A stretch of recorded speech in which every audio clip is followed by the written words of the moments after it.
anything anymore. No. ¿Cómo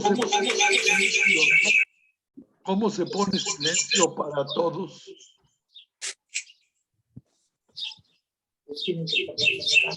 Cada quien Si usted tiene el control, si usted tiene el control, don Jesús, puede oprimir los micrófonos para todos. ¿En dónde? En donde dice participantes, allí le puede oprimir el micrófono, tacharle el micrófono a todos. That's all I'm on. Pues no veo eso. En la parte de abajo dice participantes. No, no veo eso. No veo incluso el de share screen y todo eso que normalmente veo. Hoy no aparece. Don Jesús, lo estoy tratando de hacer yo, don Jesús. Ok, perfecto. Permítame tantito, por favor. Les ruego que todo mundo apague su micrófono. Ya lo silencié yo aquí para poder poner la grabación. Ok, gracias. Ok. Ya están silenciados, don Jesús. Usted me dice Qué cuándo bueno. para poner. Ya estoy listo. Permítame. ¿Me devuelve el control? No. No, es que, espéreme. Ok, ya está listo, don Jesús. ¿Tengo el control? Correcto. Ok. Buenas tardes a todos. Esta es una presentación que preparé para todos mis amigos del Ateneo sobre la energía nuclear en México y en especial el proyecto Laguna Verde, en el que pasé unos buenos años de mi vida. Aquí tienen una vista general del proyecto, que es un proyecto muy bonito. Muchos de mis familiares lo conocieron.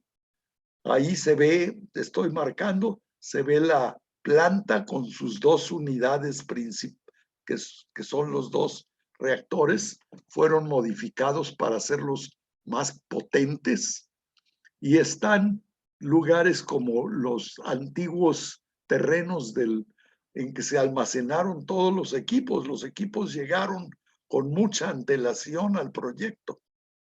Y también está el recinto marino, donde está el agua muy tranquila dentro de estas rompeolas o escolleras, para que entre el agua sin oleaje, sin problemas, a unas bombas que van a ser las que enfríen el condensador. Esa agua, después de enfriar el condensador, sale por ese canal que va hasta un par de kilómetros al sur, para que ahí se reincorpore al mar. Ahí sale el agua con una temperatura como de unos 2 grados o 3 grados centígrados superior a como entró por la acción de enfriar el condensador, pero poco a poco ahí se diluye debido a que la corriente del Golfo se mueve hacia ese lado. Esa agua no regresa al recinto. Ahí se ve una draga marina que está manteniendo que no haya agua, es decir, que no haya arena cerrando la bocana del llamado puerto, ¿no? Esa es la historia. Esta es otra vista desde el mar también, en que se ve la obra de Tomac y se ven los dos reactores. Uno de ellos todavía no se ve completo en esa época. Allá al fondo se llega a ver parte de lo que era el campamento de construcción, y allá al fondo se ve la Laguna Verde. Esa laguna fue la que le dio el nombre al proyecto. Todo esto se llama Punta Limón, en Veracruz. Esto es una vista general desde el puerto de Veracruz, Jalapa, Aquí al centro llega la carretera de Jalapa a Ciudad Cardel y después sube a Zempoala y a Laguna Verde. Aquí está la llegada aquí se ve Ciudad Cardel, la llegada de la carretera, y aquí sale hacia el sitio. Aquí hay una playa, acá está Zempoala y otros pueblos. Es una zona muy rica, muy hermosa.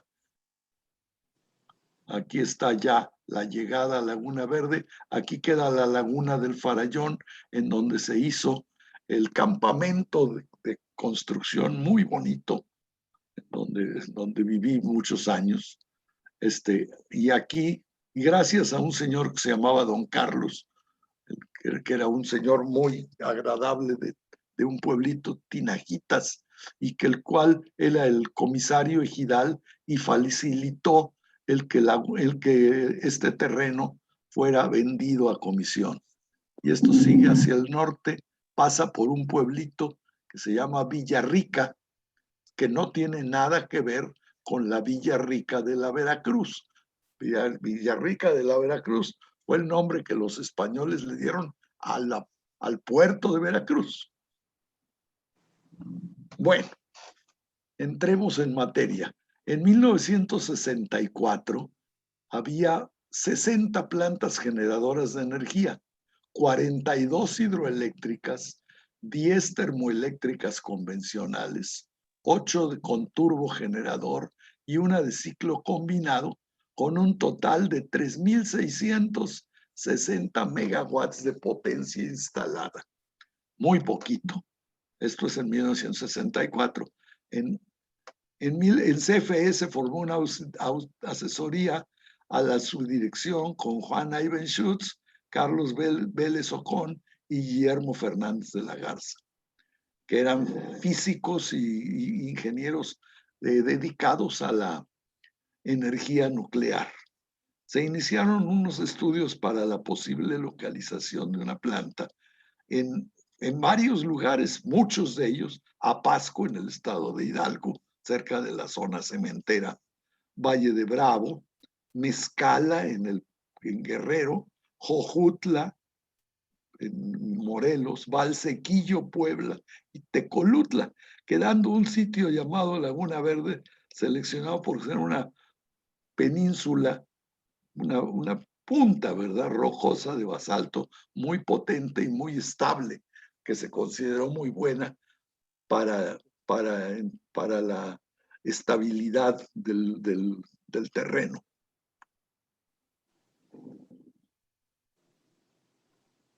Aquí está Laguna Verde, estas son las instalaciones, y todavía esto está en construcción, todavía no se ven muchas cosas. Aquí arriba ya quitaron muchos del campamento de construcción. La gente de operaciones ya no decidió que ellos no iban a vivir ahí, sino que vivieron en el Farallón. Esto es la zona en que teníamos almacenados una enorme cantidad. Los equipos llegaron muy antes de que el proyecto estuviera en condiciones de recibirlos.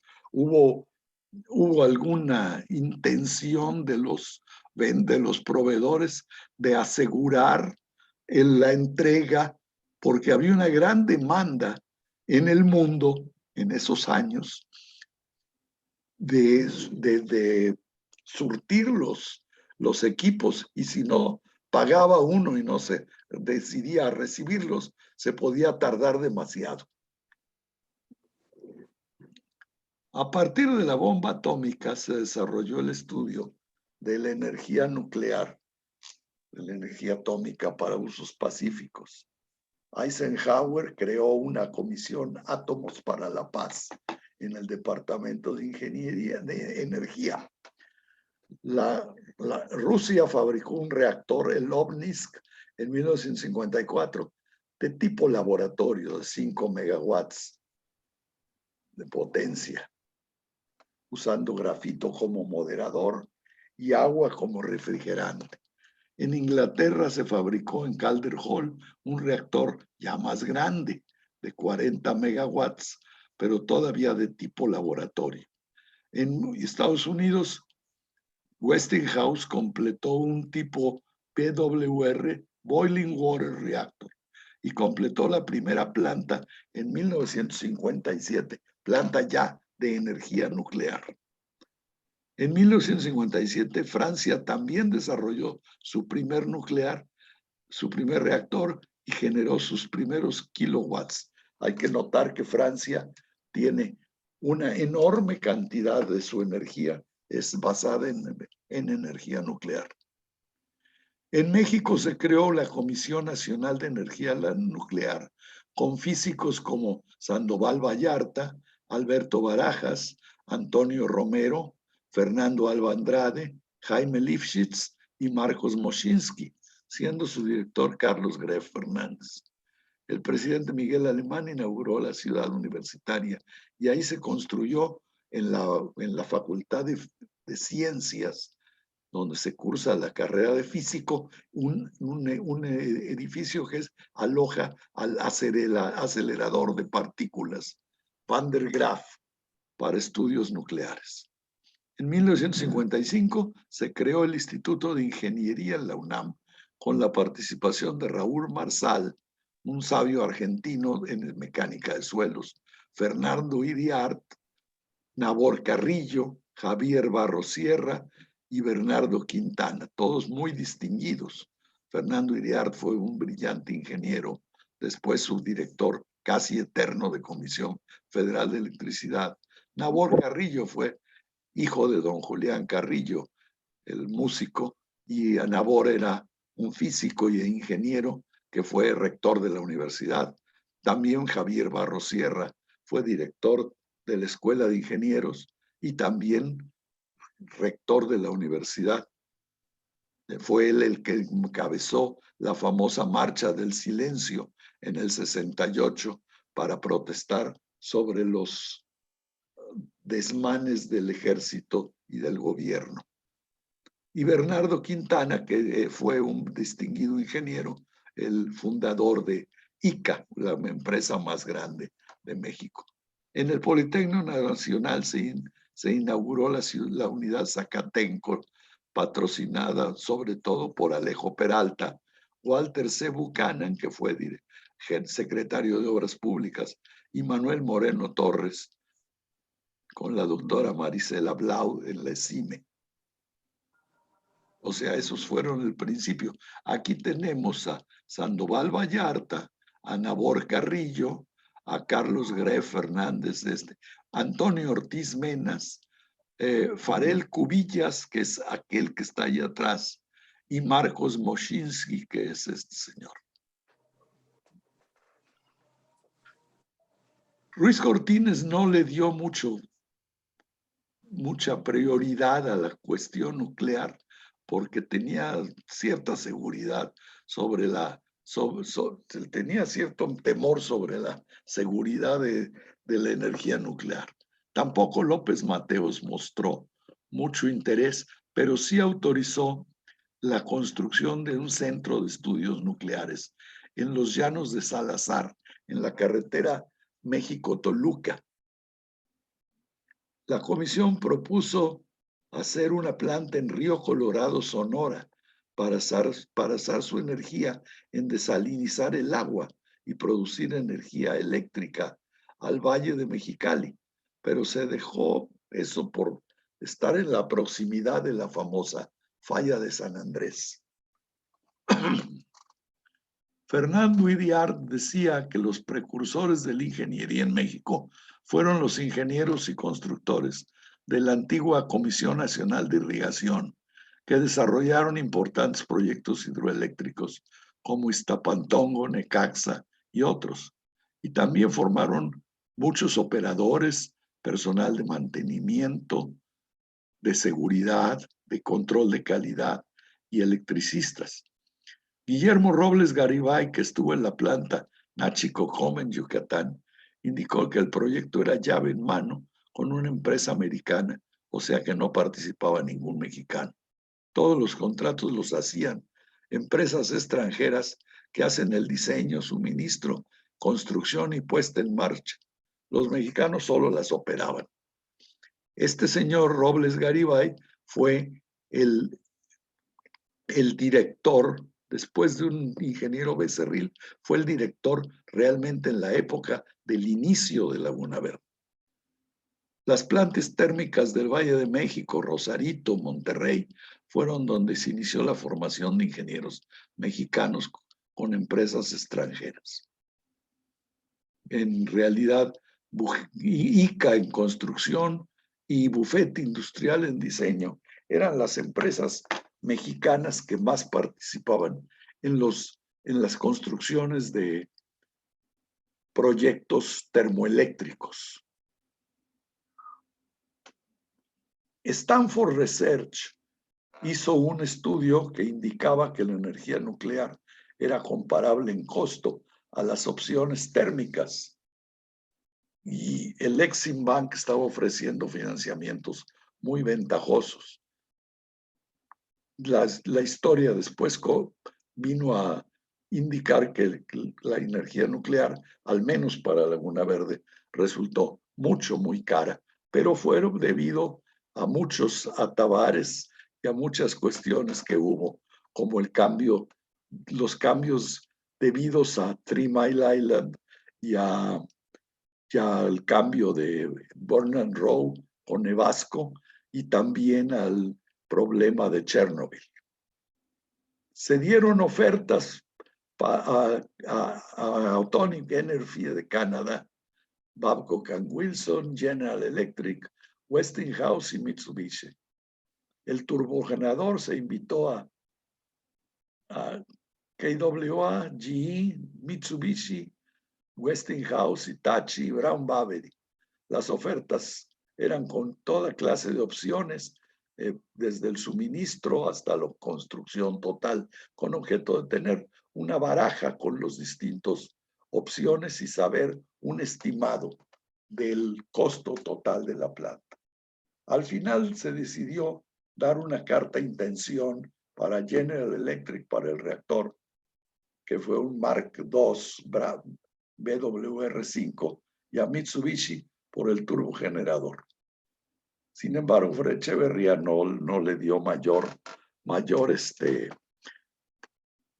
juego al desarrollo del proyecto, ya que tuvo unos yacimientos petrolíferos muy abundantes que fueron la base de su prosperidad económica de ese régimen, y además se inclinó por estar satisfaciendo la demanda de energía eléctrica con plantas térmicas convencionales, quemando petróleo, quemando combustible fósil. Era lo que estaba aprobado. Aquí está una foto con Moreno Torres, que metimos al distinguido Einstein y Carlos Greff Fernández. Moreno Torres, que fue mi jefe, bueno, este señor fue un brillante ingeniero que estuvo en Comisión Federal y, entre otras cosas, fue el jefe del proyecto Chicoacén, en que yo entré a trabajar, una hidroeléctrica en Chiapas, después de haber hecho otra que se llamó La Angostura, y después él fue el subdirector de Comisión Federal de Electricidad.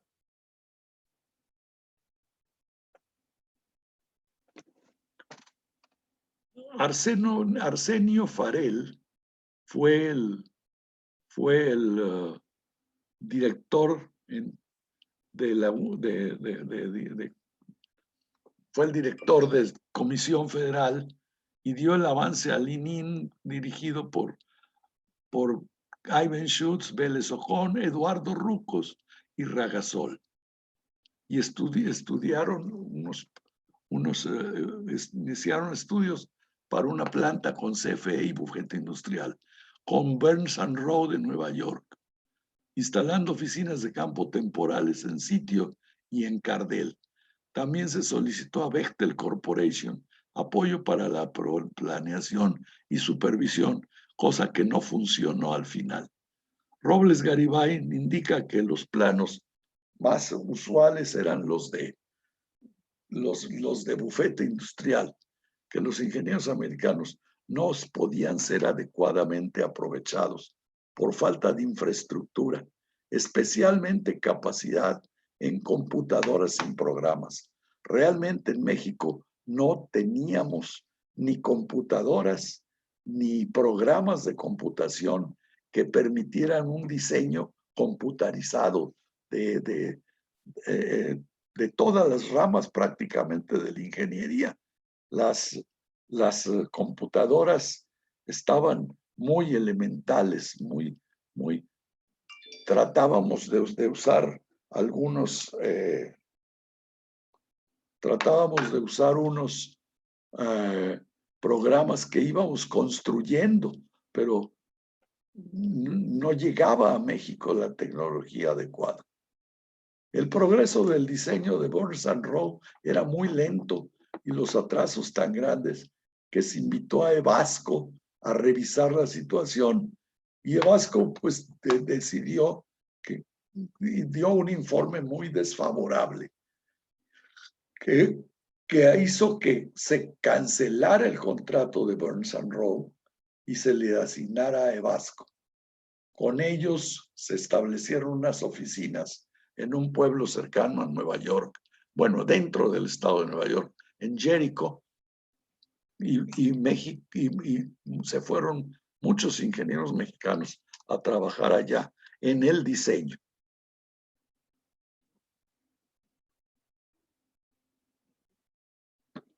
La cancelación de ese diseño fue uno de los grandes costos. Y también el sindicato Suterm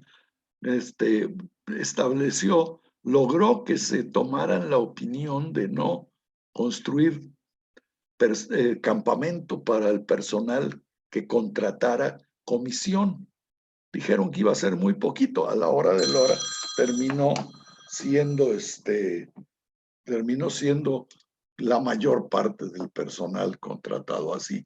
Y eso se trasladaba todos los días de Jalapa al proyecto ida y vuelta, lo cual fue un contrato muy jugoso que manejó el Suterm bajo unas gentes adecuadas. El proceso consiste en un reactor que con la energía del uranio produce el vapor del agua, y ese vapor a presión mueve una turbina y un generador que produce la electricidad. El vapor, una vez utilizado, pasa a un condensador y a donde se enfría gracias a agua externa y se retorna esa agua en ciclo cerrado al reactor. Por supuesto, la energía generada tiene que pasar a una subestación elevadora, en donde se eleva el voltaje para que salga en las líneas de transmisión.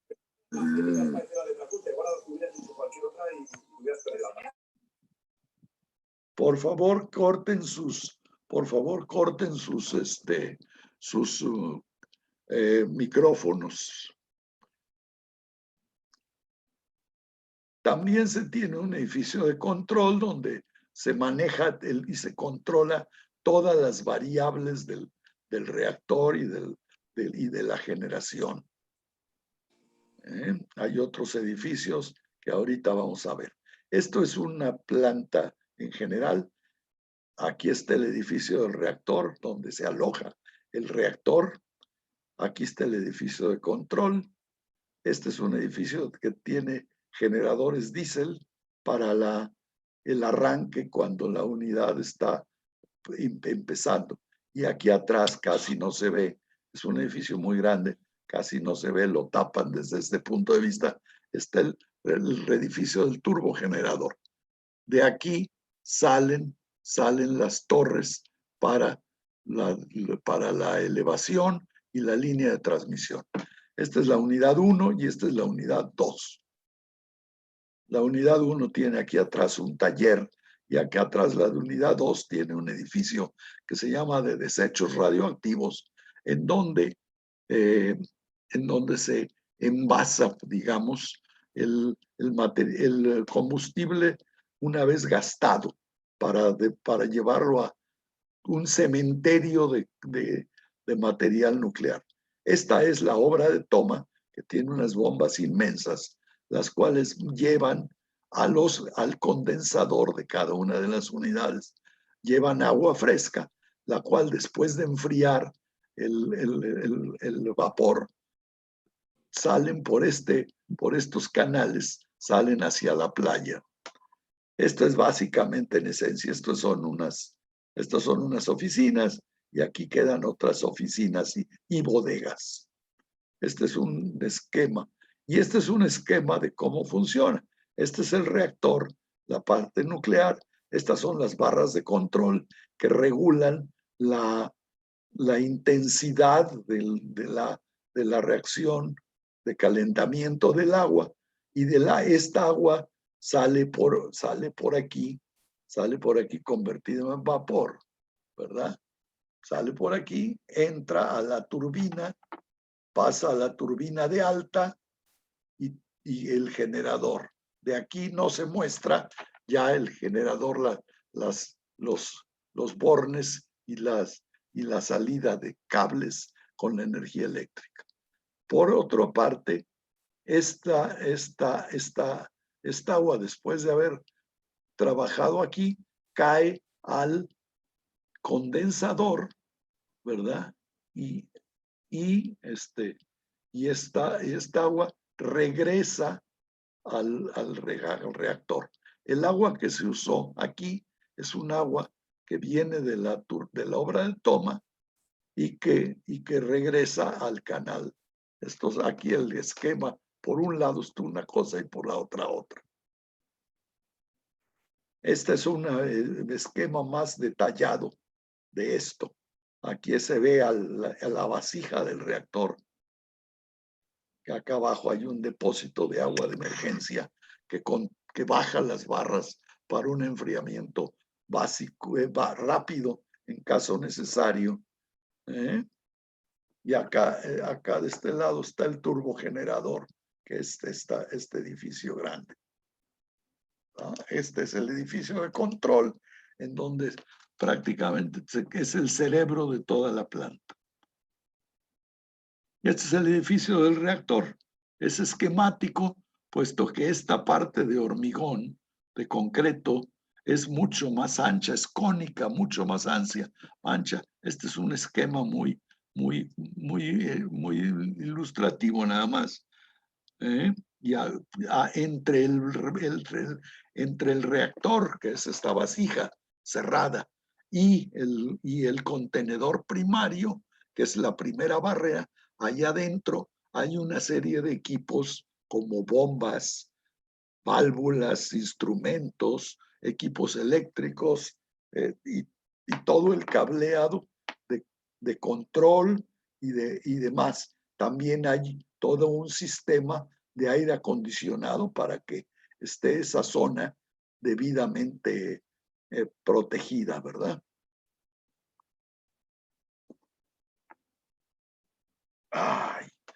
El proyecto se inició en una forma muy inadecuada, con un personal de muy poca experiencia y un avance del diseño muy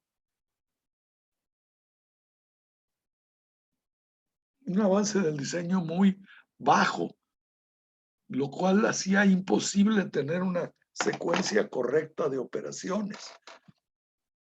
Se necesita, en un proyecto tan complejo como esto, se necesita que la ingeniería lleve mucho más avance cuando uno inicia el trabajo. Pero bueno, las instrucciones fueron iniciar porque el presidente quería que se iniciara. Cosa medio típica de México, ¿verdad? Estoy en la clínica para contarme que le llegó una muchacha con una tasa de gonorrea muy avanzada. Perdón, ¿quién está hablando? Bueno, La comunicación con Ebasco era muy complicada. Casi todos los ingenieros que estaban no hablaban inglés y los americanos no hablaban español. Hubo necesidad de tener un montón de traductores que en realidad eran como guías de turistas, que eran unos traductores que tampoco dominaban el inglés técnico y era muy complicada la situación en ese sentido. Tampoco Ebasco no trajo personal muy capacitado en muchas áreas. Claro que había gentes muy capaces en construcción y en ingeniería, pero había otra serie de gentes que no tenían capacidades muy detalladas y que no tenían, sobre todo, experiencia en trabajos fuera de su país, lo cual hacía que las cosas fueran más enredadas. Ellos no entendían la forma del estilo de vida mexicano. Otra cosa había es que no tenían campamento. Los ingenieros, los elementos de Ebasco vivían en casas rentadas en Veracruz o en hoteles en Veracruz y iban y venían todos los días al proyecto. Hasta que se terminó el campamento de Farallón, ya se vinieron acá, ¿verdad? Otra gran dificultad fue que en México no teníamos ninguna empresa calificada para fabricar o producir materiales o equipos o aceros o otros bienes, cables, todo lo necesario de calidad nuclear. Nadie estaba calificado para una calificación nuclear. El cemento y la varilla, felizmente se logró que fueran calificadas Cementos Orizaba en Veracruz y Altos Hornos de México para que pudiéramos tener eso y no tener que importar desde eso. Entiendo que alguna vez se habló o se hizo, yo todavía no llegaba, traía una importación de cemento, creo que cubano o americano traído desde Estados Unidos. Esto requirió que la infraestructura del proyecto requiriera que tuviéramos escuelas de soldadores, escuelas de tuberos, escuelas de todo, para calificar en los procedimientos de trabajo a personal que CFE tuvo que seducir y traerse de Pemex, que era donde había más soldadores calificados en procesos especiales, y que tuvimos que tener escuelas y talleres de, por ejemplo, todo lo que es los ductos y todos los equipos, los deflectores, válvulas, todo lo que es aire acondicionado y calefacción, todo lo tuvimos que fabricar en el proyecto. No había una empresa en México que lo hiciera. Lo mismo pasó para acero estructural y todos los talleres de soportes para las tuberías. Todas las piezas de tubería, piezas especiales, que en la jerga de ingeniería se llaman spools, son piezas curvas en que requieren dimensiones y orientaciones especiales. Todo se tuvo que fabricar en México. Algunas vinieron del diseño original, algunas, sobre todo las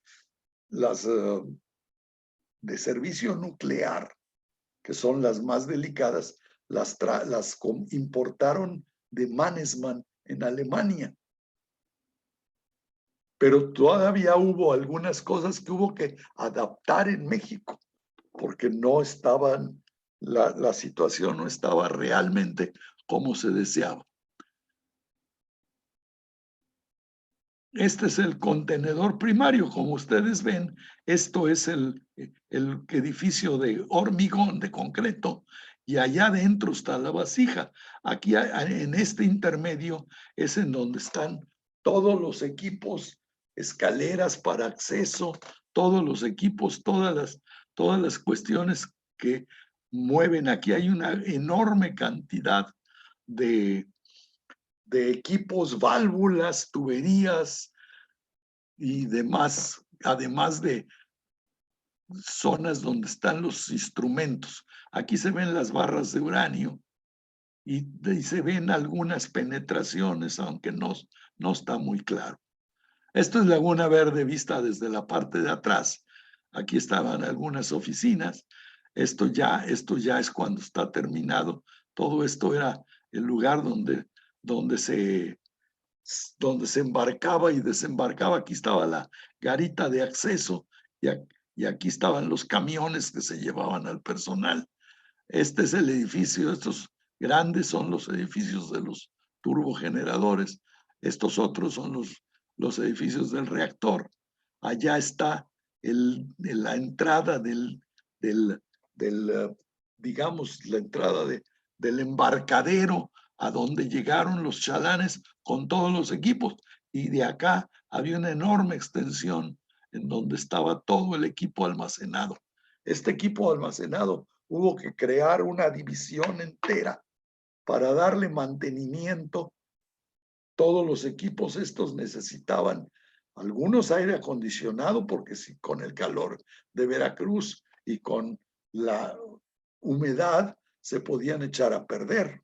Entonces todos los equipos había que rotarlos cada mes, aceitarlos, cambiarles algunos empaques, etcétera. Se tuvo que tener toda una organización porque estos equipos estuvieron almacenados varios años antes de instalarse, antes de estar en condiciones de instalarse.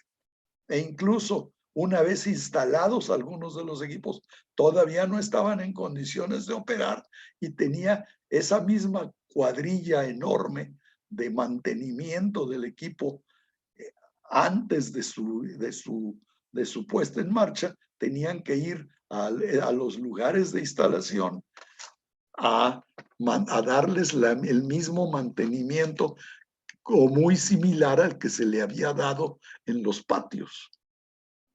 Fue un proyecto. Este es el edificio del reactor.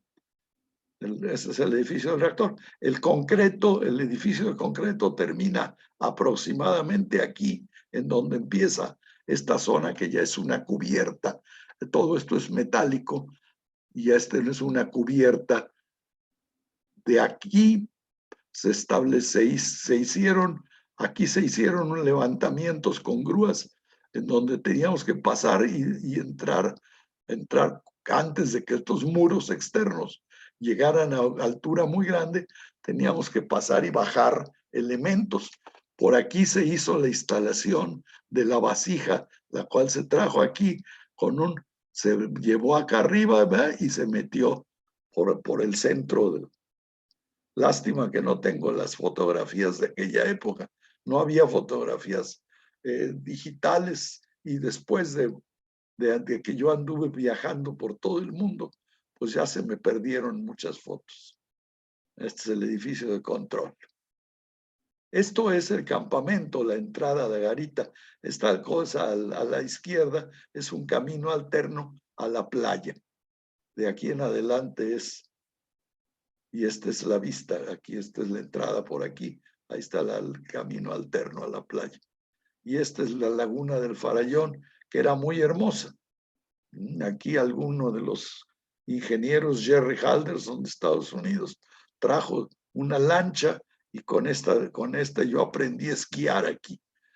Y otro señor, Jim Perry, trajo un velero y con después hubo un encargado de control de proyecto americano que trajo materiales para que aquí fabricáramos una flota de 10 o 15 veleritos chiquititos con los cuales hacíamos regatas aquí.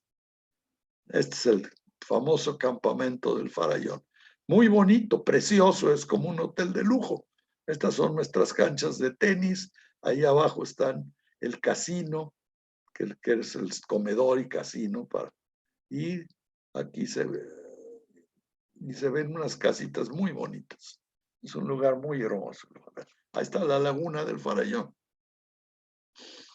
Esto ya es parte del contenedor primario. Aquí se ve un lugar donde pueden entrar.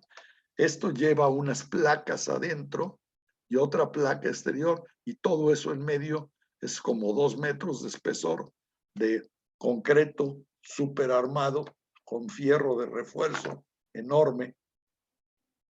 Esta es la parte interior del reactor.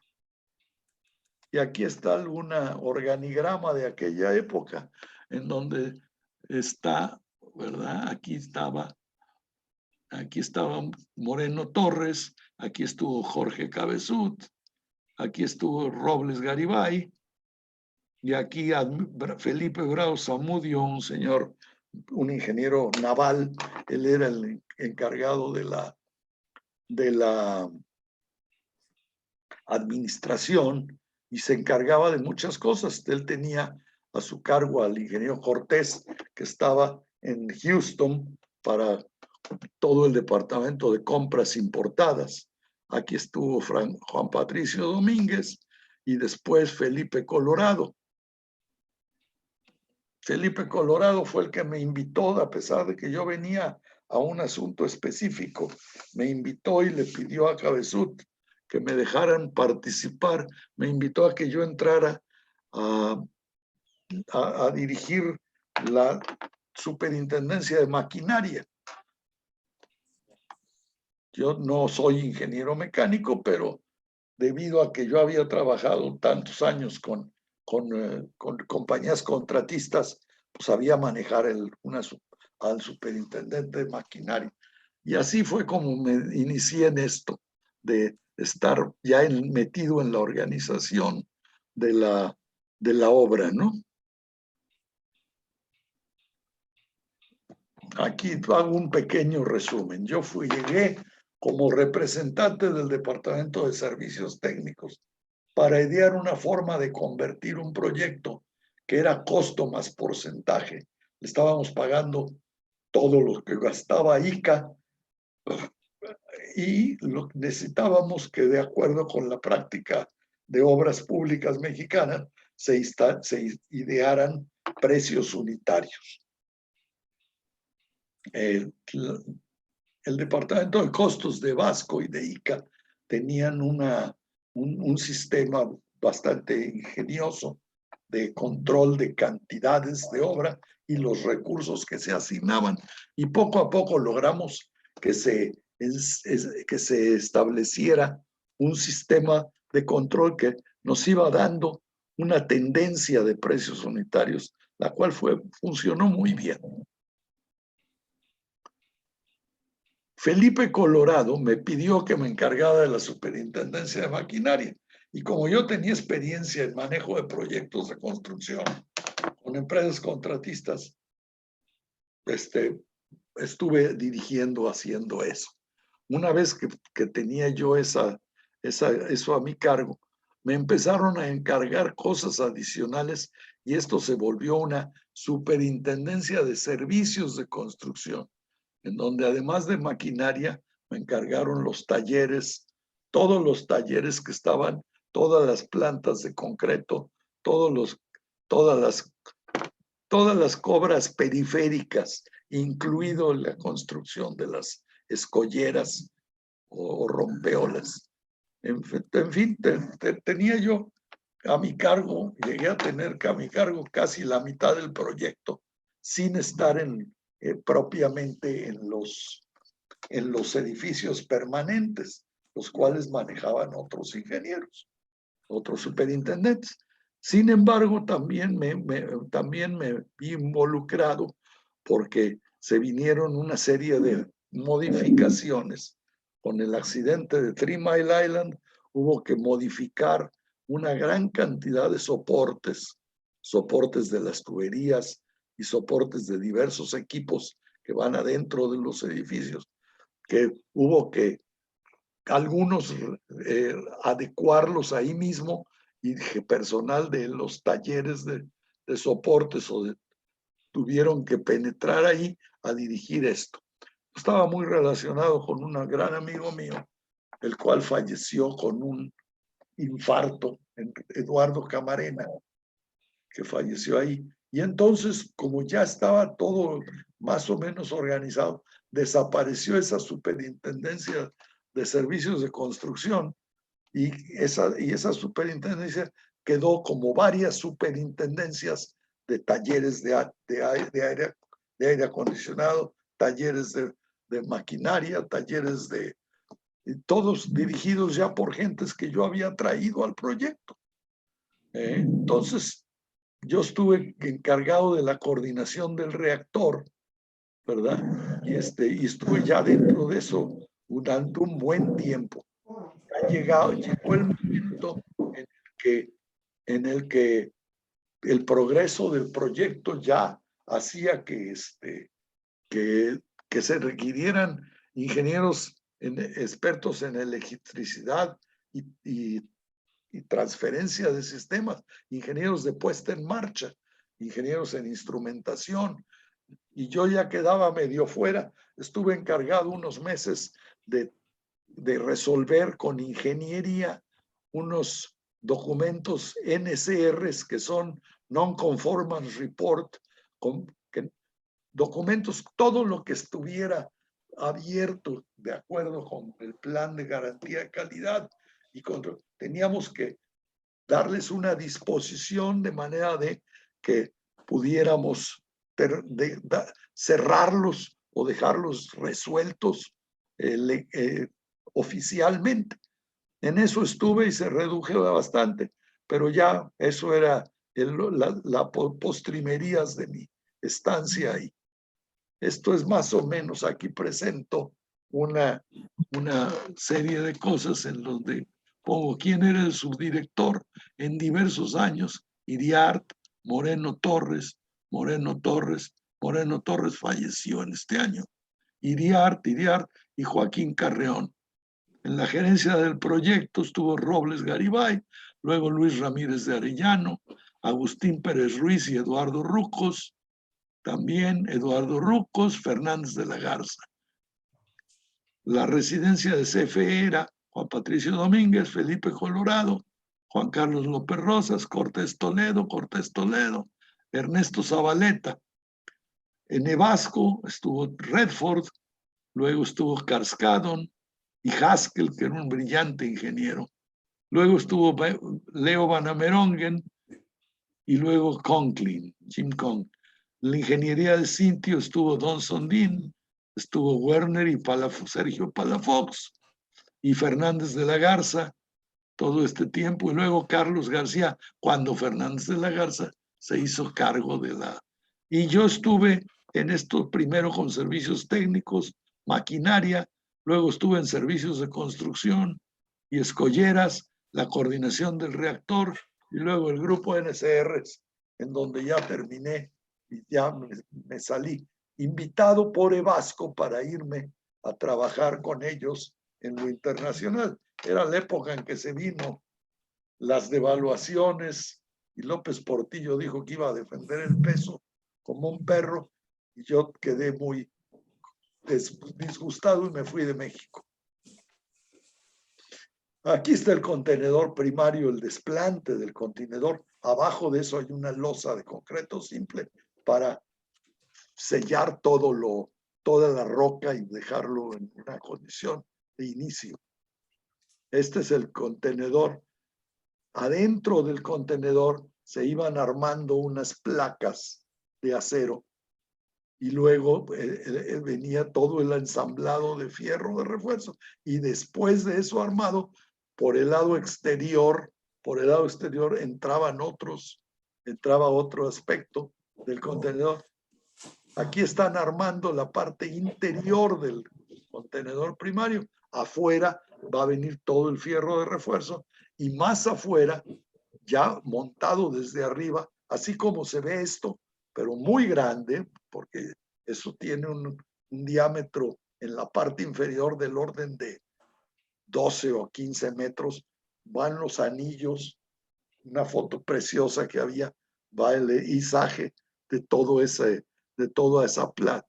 Una vez que se van colocando esas estructuras, se va rellenando de concreto, se van haciendo Esta es la parte alta del anillo interior. Esta es la penetración adentro, al interior del contenedor primario, en donde se baja la vasija del reactor, ya está colocada más arriba. Aquí se me ocurrió que pudiéramos meter un ventilador enorme para meter aire y tener un cambio de aire y tener una temperatura más agradable. Esto era un verdadero infierno allá adentro, con trabajos de soldadura y trabajos de 60, 80 gentes allá adentro, y iluminación, lámparas de luz intensa que dan mucho calor. Era terrible trabajar allá adentro. Estos son los trabajos del reactor. Aquí pueden ver el reactor, estas cuestiones que se ven aquí. Estas son penetraciones que vienen para hacer, esta es la de acceso, pero está tapada todavía. Y estas otras son otras que van del exterior adentro del contenedor, y hay otras que van adentro de la parte interior del reactor. Todo esto conduce válvulas, tuberías, cables, instrumentos y una serie de aparatos. En la parte exterior de esto viene el edificio cuadrado de concreto. Es una obra, una odisea. Los problemas de construcción principales fueron que hubo que hacer escuela de soldadores. Había procedimientos que no se sabían en México. Hubo que traer técnicos americanos y japoneses para, CFE encontró personal de Vasco bastante malitos que llegaron, y hubo gentes a las que hubo que correr de aquí. Al principio nuestros primeros ingenieros, todos les tenían un respeto a los vascos como si fueran dioses, y luego el que sí hablaba inglés se daba uno cuenta de que no era tal, que había algunos que no rebuznaban porque no sabían el tono. La asesoría de control de calidad se cambió a una empresa española, Tecnos, la cual dio muy buen servicio. España estaba haciendo varias plantas nucleares en esa época, de manera que hubo muy buena comunicación con los técnicos españoles. El problema de suministros hubo que corregirlo. Los suministros no estaban correctos, aunque hay la justificación de que si no se hacía una reserva adecuada, perdía uno el turno y entonces tampoco llegaban, porque se los daban esos equipos a otro país, a otra empresa que sí los quisiera. Luego se paró la construcción de la unidad 2 un tiempo, y hubo que traer soportes, acero alemán y tuberías alemanas para hacer soportes y tuberías en México. Y una vez ya calificados en los procesos de manejo de esas tuberías y de soldadura. Al final se elevó la potencia del reactor y del turbogenerador. Yo ya no me tocó ver eso. Aquí está don Manuel Moreno Torres, Agustín Pérez Ruiz, Ramírez de Arellano, yo creo que Eduardo Rucos, y puede que que está aquí de espaldas, puede que sea yo. No me acuerdo. Esto es Chernobyl. Chernobyl tuvo un problema terrible. Chernobyl no tenía, de acuerdo con lo que se sabe, no tenía Chernobyl una serie de sistemas redundantes de seguridad que que protegieran la planta en caso de falla de algún sistema. Parece ser que en Chernobyl se empezó a fallar un sistema de enfriamiento del reactor y no hubo otro que lo sustituyera. En fin, ese sí estalló. Chernobyl es un problema enorme. Una cosa parecida a Chernobyl se presentó en una película que surgió en aquellos años, que se llamaba El Síndrome de China. Le llamaban eso de síndrome de China en la jerga nuclear a una falla en la que todos los sistemas de seguridad, los sistemas de seguridad redundantes, que si falla uno entre otro, fueran fallando. Es una película muy ilustrativa que recientemente vi ahora que estaba preparando esto. Actúa ahí Jane Fonda y un señor que fue un cómico, pero también hizo películas, que se llamaba Tom Lemon, o algo así. Esta era la nueva organización que venía después. Aquí ya está Arturo Cortés Toledo, que venía de construir la planta Río Escondido, Ernesto Zabaleta, que fue un brillante ingeniero que vino de Estados Unidos, aunque era de origen mexicano. También trabajé muy contento con él. Y César García, que había estado en ingeniería junto con Fernández de la Garza, se quedó en un proyecto, en una oficina que se hizo en la planta Dos Bocas, cercana a Veracruz. Ahí se hizo una oficina de ingeniería de este proyecto para que ese personal no tuviera que viajar, sino que se quedara en Veracruz. No tenía caso traerlos hasta Laguna Verde. Era personal de diseño. Ya para eso entonces ya teníamos computadoras y teníamos una buena comunicación, cosa que al principio no había nada. Rafael Fernández de la Garza fue el director del proyecto y entiendo que todavía anduvo hasta hace pocos años. Estaba a cargo de toda la gerencia o dirección de plantas nucleares, los cuales nomás allí están. Esta es una tapa en la parte superior. Esta es la parte metálica que veíamos de color rojo del lado de afuera. Aquí hay unas grúas. Aquí hay dos grúas de distintos tamaños. Aquí hay un pequeño puente grúa para bajar algunos equipos. Y aquí estas son unas lagunas que se tienen ahí, unas reservas de agua. En el centro está el reactor ahí abajo.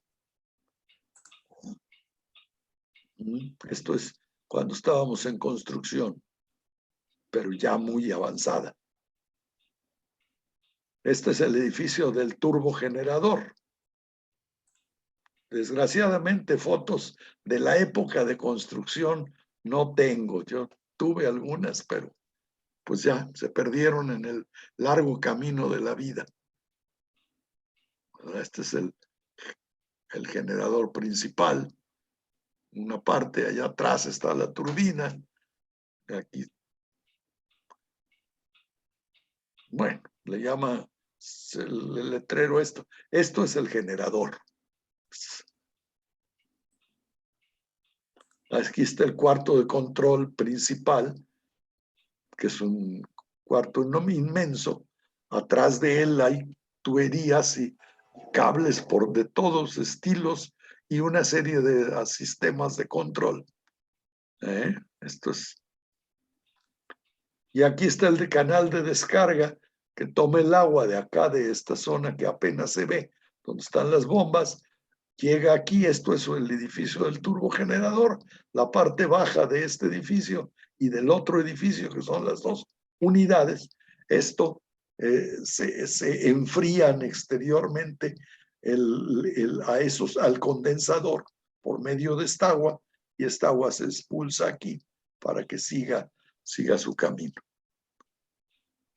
Esta es la turbina, todavía encuerada, ¿verdad? Sin su carcasa. Y esta es la otra turbina, la de alta y la de baja. Esta es la obra de toma donde llega donde llega donde están las bombas. Lástima que no tengo fotos. Lástima que todo esto se me perdió. Estas son las plantas nucleares en el mundo. Estas plantas nucleares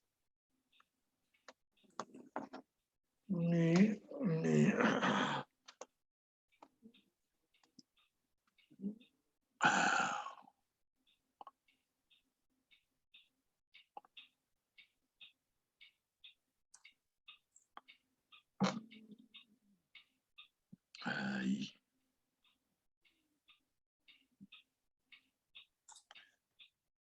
Estas plantas nucleares en total son 400 y tantas plantas nucleares en el mundo. Francia tiene una enorme cantidad y desgraciadamente está prohibida prácticamente la energía nuclear. Prácticamente está fuera de época. No, ahora se está considerando que la energía nuclear es una magnífica opción para evitar el calentamiento global. Es muy confiable, a pesar de los 2 o 3 incidentes que ha habido en el mundo, es muy confiable. Laguna Verde ha trabajado perfectamente durante 30 años y sigue trabajando. Estados Unidos tiene 120 plantas nucleares. Canadá tiene otro sistema que es con agua pesada, el CANDU, ¿verdad? Y tiene 25. La India, Inglaterra, Japón, Suecia, Rusia. Total hay 450 plantas nucleares. Francia tiene el 80% de energía, de su energía es nuclear, con 60 unidades.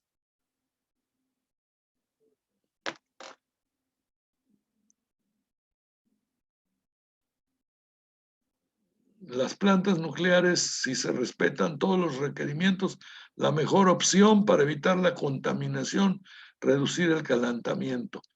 En México se siguió la solución rápida y barata de surtir la energía a base de plantas térmicas y solo la energía de picos o de punta con las hidroeléctricas. Me explico. A pesar de que en México inicialmente la Comisión de Irrigación y luego Comisión Federal de Electricidad produjeron energía y México al inicio tenía muchas hidroeléctricas. Después se vio que la manera más rápida de llegar, de surtir la demanda, era pedir que se traiga una planta térmica, se hace rápidamente y se echa a funcionar con petróleo, con carbón, con gas. Esa era una solución rápida. Llegó el grado en que además México no tiene suficiente agua. Ahora estamos en una gran sequía. No tiene suficiente agua como para que las plantas hidroeléctricas funcionen todo el día. Las plantas hidroeléctricas se echan a andar porque es una energía que se puede poner en línea, o sea, a velocidad suficiente para generar energía confiable. Se ponen a la hora en la más demanda, la mayor demanda es entre las 7 de la noche y las 11 o 12 de la noche, cuando la gente llega a su casa, prende la luz y se pone a ver la televisión. Desgraciadamente así es México. Entonces, la energía básica, o sea, se da con plantas térmicas y las hidroeléctricas solo entran en esas horas, no entran en más horas porque se nos acabaría el agua. Y solamente el 4 o 5% de la energía es nuclear. Ahora ya hay plantas eólicas y solares que no están, como son privadas, han caído de gracia de Dios. Y bueno, México no ha producido el uranio adecuado. A pesar de tener uranio, la producción mexicana ha sido muy pobre y no se ha tenido confiabilidad en el proceso del uranio para que sea adecuado como combustible nuclear.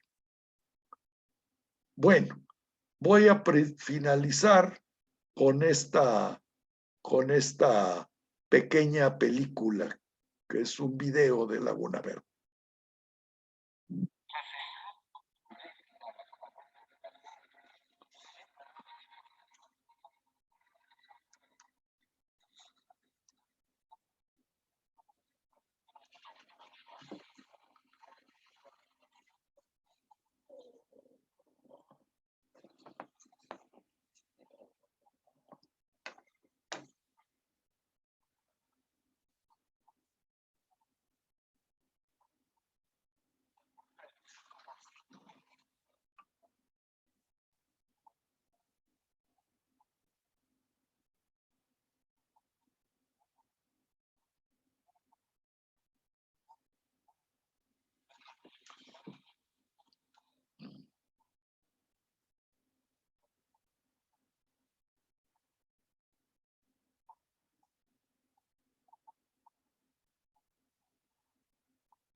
Jesús, Sí, Raúl.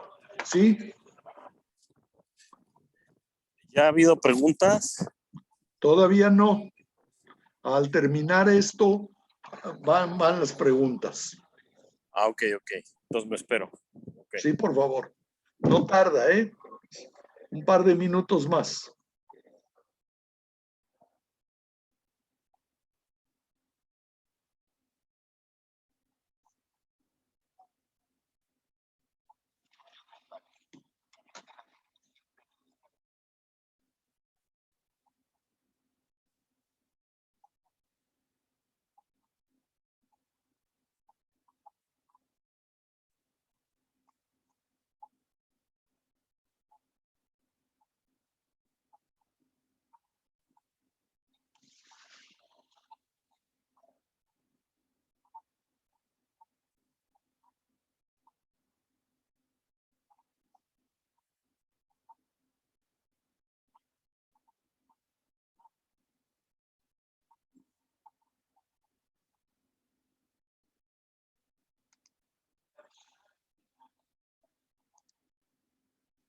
Bueno, estamos listos.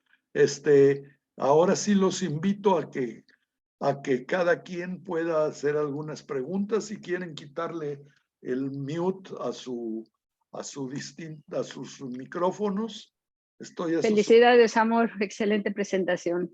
Gracias. ¿A qué profundidad se encuentran los reactores?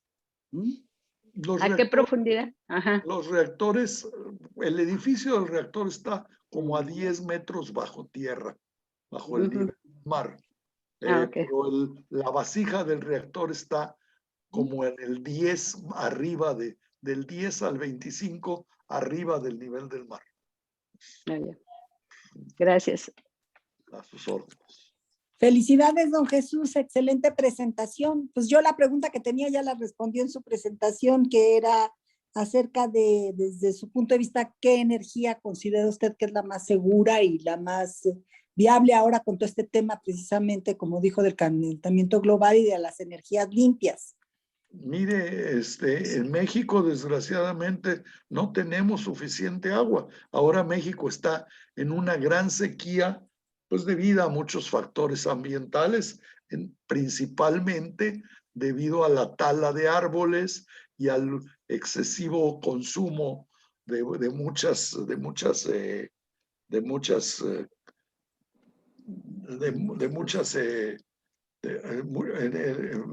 de las distintas fuentes de energía que hay. Desgraciadamente México está en una situación crítica, pero realmente en el Tratado de París, en distintos foros y escenarios mundiales, se está hablando de que la mejor manera de que el mundo se conserve es la energía nuclear. La energía fósil, pues ya se trata de eliminar hasta los automóviles quemando gasolina. Se trata de reducir todo lo que sea los combustibles fósiles y el petróleo, lo cual, claro, hay una enorme lucha, hay enormes intereses y se ve la carrera muy complicada, pero si se le quita el estigma de peligrosa a la energía nuclear, es una magnífica opción. Yo creo que es la mejor para el mundo. Muchas gracias, don Jesús. De nada. ¿Alguien más tiene alguna duda? Jesús, yo te quisiera felicitar. Estoy impactada por tu presentación. He aprendido muchísimo y te lo agradezco. Y Karin, muchas gracias a ti y a Pepe. Muchas gracias. Son elogios, elogios inmerecidos. Yo lo único que hice fue juntar una serie de cosas y ponerlas en forma de una peliculita. Gracias, Isabel, también por tu colaboración. Yo también tengo otra pregunta. ¿El uranio en qué forma se transporta y de dónde lo está importando México? De los Estados Unidos se está trayendo ya en unos tubos que traen pastillas de uranio enriquecido al 1%, no es mucho. Y además esas pastillas que vienen en unos tubos de algún material muy especial, es algún plástico, no sé el nombre, ¿verdad? Vienen ya preparados para que se metan. Cada carga de un reactor lleva como 100 de esas barras de uranio en que van las pastillas de uranio. Eso se mete y se saca de acuerdo a la intensidad y a la temperatura que se desea tener para la producción de vapor.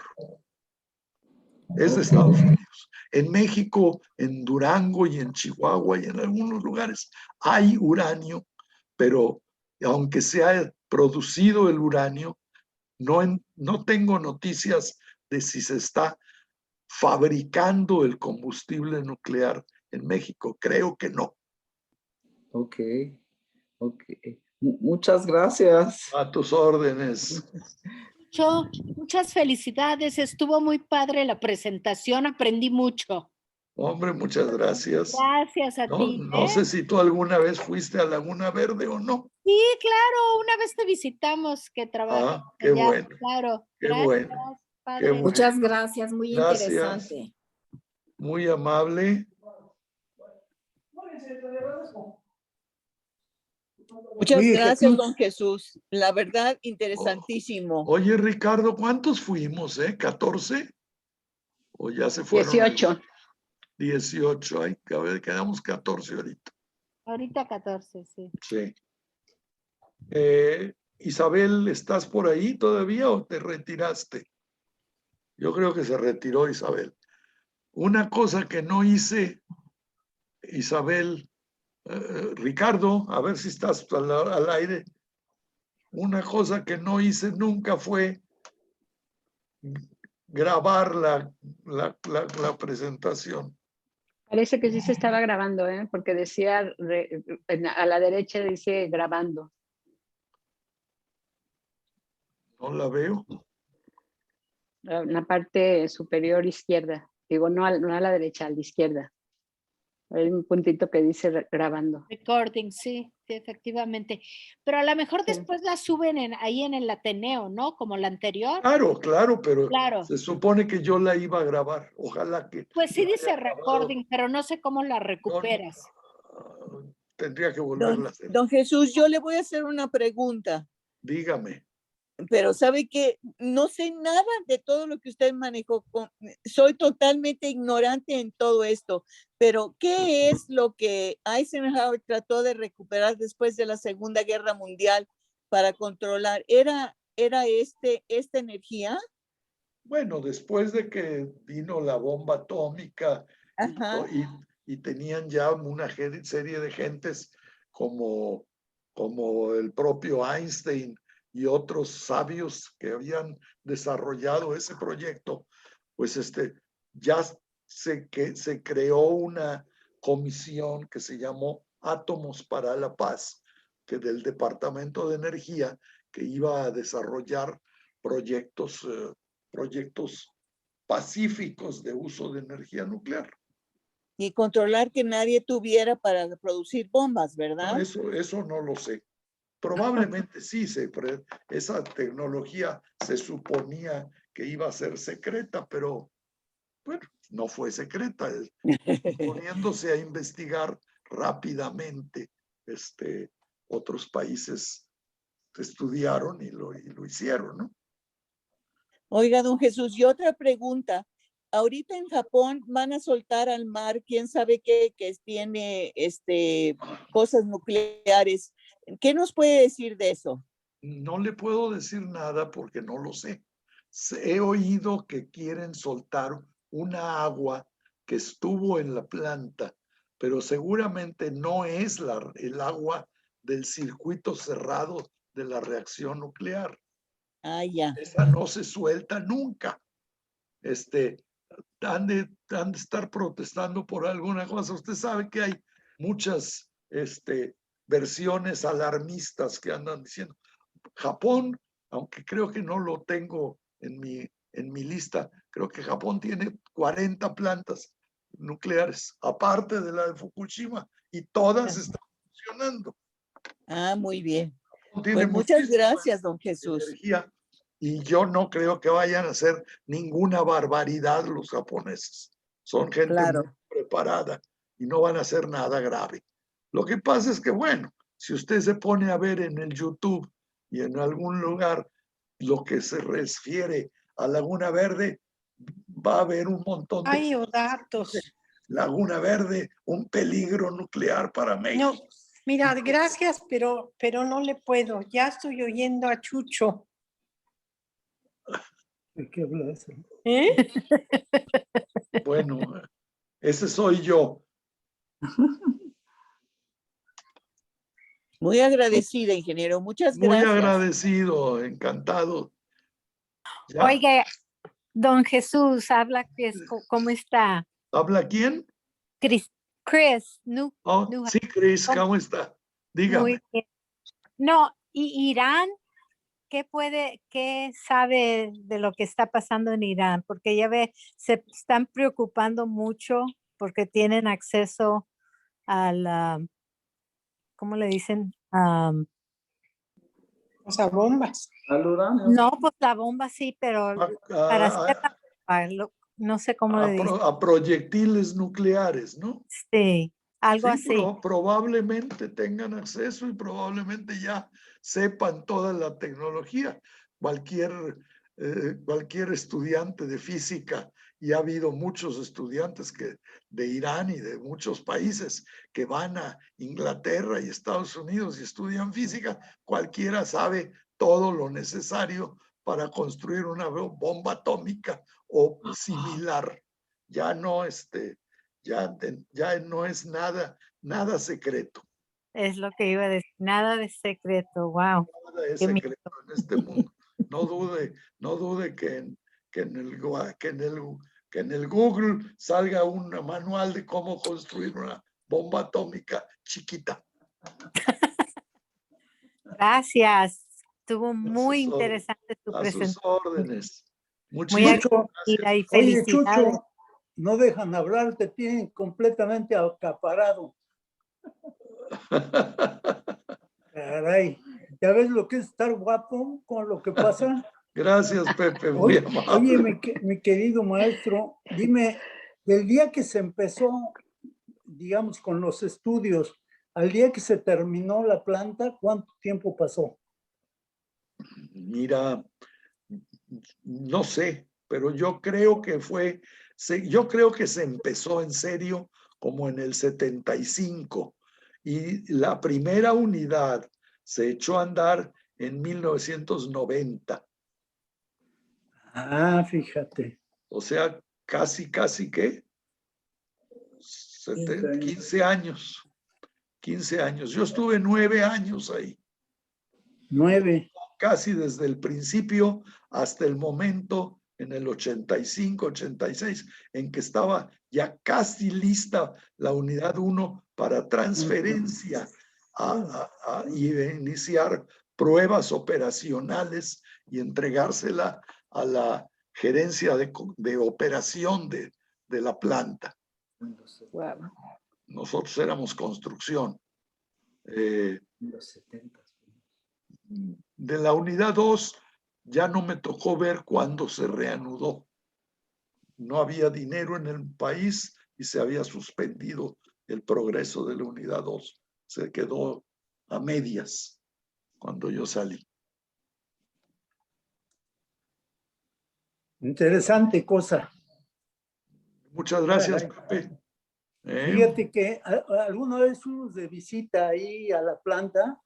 Sí. Y muy amablemente nos trataron y nos enseñaron ahí cómo entraba el agua abajo de un edificio. Y bueno, todo lo que vimos fue muy interesante, ¿no? Qué bueno, qué bueno. Más o menos como nos lo has platicado. Qué bueno. Bonito qué bueno. lugar. Sí. Tú ya la viste operando, ¿verdad? Ya estaba operando. No, yo creo que no. No era 1990 o posterior. No, en los 70. Sí, como los 70. No, pues en los 70 yo estaba ahí. Estaba yo trabajando. Yo llegué en el 76 o algo así, 77. Mira. Sí, pues ya te digo, nos trataron muy bien y vimos bastante de la planta, como te decía, cómo los generadores trabajaban con agua. En los 70 no había nada todavía. Ah, ¿no? No, nada. Estábamos iniciando. Pues vimos bastante de la planta famosa, ¿no? Pues yo creo que no tienes un recuerdo claro de cuándo fue tu visita. No. Eso es lo que estoy viendo, que no se ve claro. Pasa. Sí, no. Bueno, muchas gracias a todos. Nos despedimos. Ricardo, Daniel, ¿estás por ahí todavía? Ricardo. Pues gracias, don Jesús. Excelente presentación. Muchas gracias a todos. Gracias a todos. Un gracias abrazo. a todos por su Muchas paciencia. gracias. Saludos a todos. Muy interesante. Saludos. Muchas Y gracias. suspendo la plática y todo. Adiós a todos. Adiós. Especialmente a la familia Fernández. Seguro. Sí, no sé. Ya suspendí la plática. Adiós. Adiós a todos. Bye, bye. Adiós. Gracias, don Jesús. Ricardo, ¿estás todavía por ahí?